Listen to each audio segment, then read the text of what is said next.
Dans la première partie de ce chapitre, sources de lumière colorée, nous allons voir d'abord les différentes sources lumineuses et on va s'intéresser plus précisément à la loi de Wien.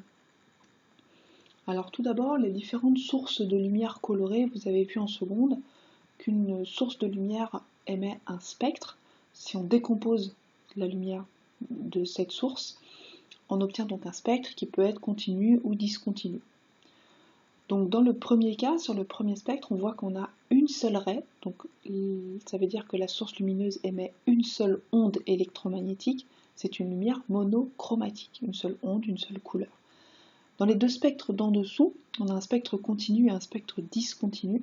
Dans les deux cas, on a plusieurs ondes qui sont émises, on parlera de lumière polychromatique.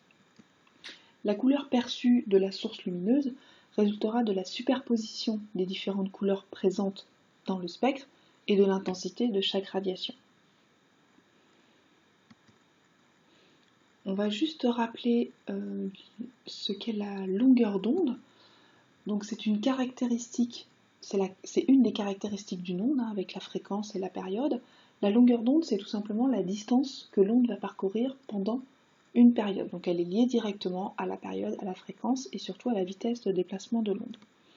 Donc la longueur d'onde, elle est reliée à la fréquence par cette formule, lambda égale c divisé par nu. Donc lambda et nu, ce sont des lettres grecques. Lambda, c'est la longueur d'onde en mètres. C, la vitesse de l'onde en mètres par seconde. Pour le cas des ondes lumineuses, des ondes électromagnétiques en général, ce sera 300 000 km par seconde, soit 3 fois 10 puissance 8 mètres par seconde. Et enfin, nu, la fréquence en Hertz. Vous avez aussi vu F pour la fréquence en Hertz. On peut trouver les deux. En général, maintenant, ce sera plutôt nu. Donc, de cette longueur d'onde va dépendre le type d'onde auquel on a affaire. Par exemple, le domaine du visible, c'est-à-dire la lumière, les ondes que l'on peut voir, la lumière, ce sont des ondes dont la longueur d'onde est comprise à peu près entre 400 et 800 nanomètres. Ces deux valeurs-là, limites du spectre visible, sont à connaître, 400 et 800 nanomètres. En dessous de 400 nanomètres, on a les UV, et au-dessus de 800 nanomètres, c'est-à-dire au-delà du rouge, on a les infrarouges.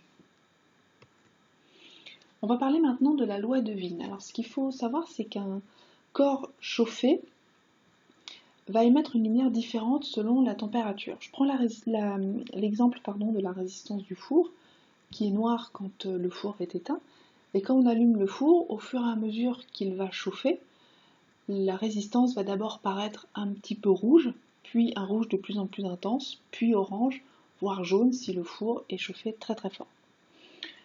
Donc pour ça, pour relier cette température à la couleur de la source lumineuse, on a la loi de Wien. Alors pour s'intéresser à la loi de Wien, il faut d'abord connaître le spectre de la source lumineuse, c'est-à-dire à quelle intensité, quelle est l'intensité en fonction de la longueur d'onde de chacune des radiations émises par la lumière colorée.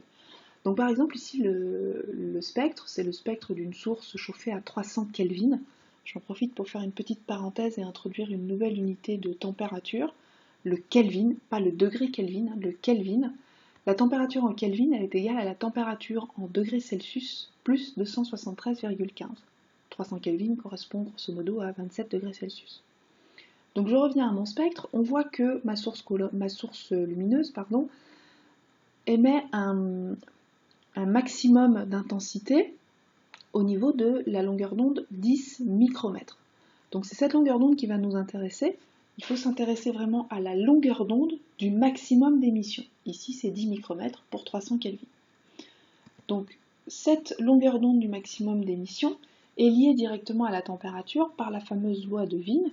Donc lambda max, la température du maximum d'émission, multipliée par la température du corps qui est chauffé, égale à sigma. Alors sigma c'est une autre lettre grecque, c'est une constante dont je ne vous demande pas de connaître la valeur, qui est égale à 2,898 fois 10-3 mètres Kelvin.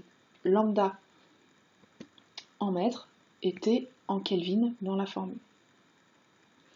Alors forcément on voit que si la température du corps varie, la longueur d'onde du maximum d'émission varie également. Du coup la couleur perçue par notre œil va également varier. Si je prends l'exemple ici d'un corps chauffé à différentes températures, donc on voit que tout d'abord quand il est chauffé à 3000 Kelvin, il a un maximum d'émissions dans les UV, mais il émet aussi dans le visible. Il émet plus fort dans le bleu que dans le rouge, donc c'est un corps qu'on va voir davantage bleuté que les autres, mais on va le voir quand même, c'est pas parce qu'il a un maximum d'émissions dans l'UV qu'il n'émet pas dans le visible. Donc ce sera un corps qui sera plutôt bleuté. Ce même corps chauffé à 5800 Kelvin, on voit qu'il émet essentiellement dans le visible, donc il a un maximum d'émissions dans le visible. Toutes les radiations sont émises à peu près avec la même intensité. On va probablement voir quelque chose qui sera blanc, peut-être jaune, puisqu'on a un maximum d'intensité dans le jaune. Et enfin, ce même corps, chauffé à 1000 Kelvin seulement, a un maximum d'émissions dans les infrarouges, mais on peut voir qu'il émet aussi du rouge, donc il va nous apparaître rouge. Plus la température est élevée, plus on va avoir un corps qui sera bleuté. Puis, si la température descend, plutôt jaune, blanc. Et enfin, pour des températures plus basses, on va avoir quelque chose qui sera plus rouge.